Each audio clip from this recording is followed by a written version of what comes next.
Леса и деревья вносят гораздо больший вклад в средства к существованию людей, чем принято думать.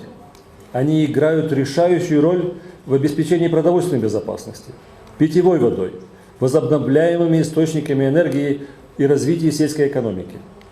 Кыргызстан – высокогорная страна. Из-за этого мы острее других стран ощущаем на себе последствия изменения климатов и повышения температуры. Эти изменения приводят к засухе, особенно на горных пастбищах. Для решения этой проблемы по проекту продовольственной и сельскохозяйственной организации ООН ФАО будут проводить мероприятия по восстановлению экологии страны. Обладая горным рельефом, являясь хранителем горных ледников, мы на самом деле несем ответственность перед будущими поколениями как своей страны, так и всего региона, поскольку ледники являются источником как питьевой, так и ирригационной воды, являются основой энергетической безопасности, продовольственной безопасности.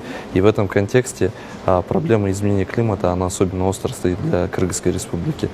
Подобные проекты, как тот, который мы запускаем сегодня, способны как минимум притормозить процессы глобального потепления. В рамках проекта начнется восстановление лесов и пастбищ. Это позволит увеличить переработку выброса углерода в стране. На инициативу был выделен грант в $30 миллионов от Зеленого климатического фонда и $20 миллионов от партнеров, в числе которых Кабинет министров, Российско-Кыргызский фонд развития и АРИС. Мы будем использовать эти средства, грантовые средства, инвестировать в леса и пастбища.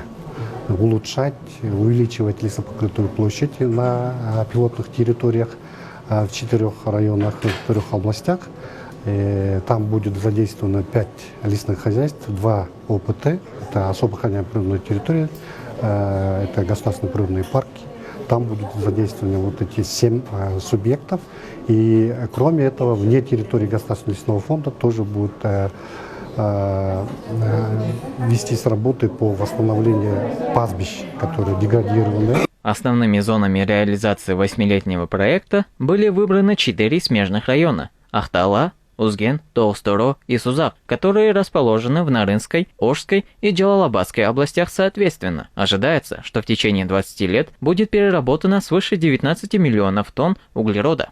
Увеличение площади многолетних насаждений в горах Кыргызстана имело бы положительный эффект на замедление таяния ледников региона, а также на поглощение СО2 на планете. Лес понижает температуру воздуха в зоне своего расположения. Кроме того, лес увеличивает атмосферную влажность и осадки, впитывая корнями влагу, выбрасывая ее через крону деревьев, тем самым способствуя замедлению процесса таяния ледников. В рамках проекта выделены 3 компонента. Первые 2 будут направлены на усиление контроля и управления природными ресурсами для создания благоприятной среды для инвестиций. Третий компонент – это развитие так называемого зеленого бизнеса, которое безвредно для экологии. В выбранных участках для реализации проекта есть множество лесов, к примеру, ореховых. Также есть множество фермеров и дехкан. Третий компонент направлен именно на развитие бизнеса в этих сферах и повышение их прибыли путем создания экономических возможностей. Мы будем обучать фермеров, проводить тренинги по созданию полноценного бизнес-плана. Напомним, что по Парижскому соглашению Кыргызстан обязался к 2030 году сократить выбросы парниковых газов почти на 16%. Данный проект станет ключевым в выполнении данных планов, отмечают участники проекта. Саимов Мусаев, Руслан Бароненко, ЛТР, Бишкек.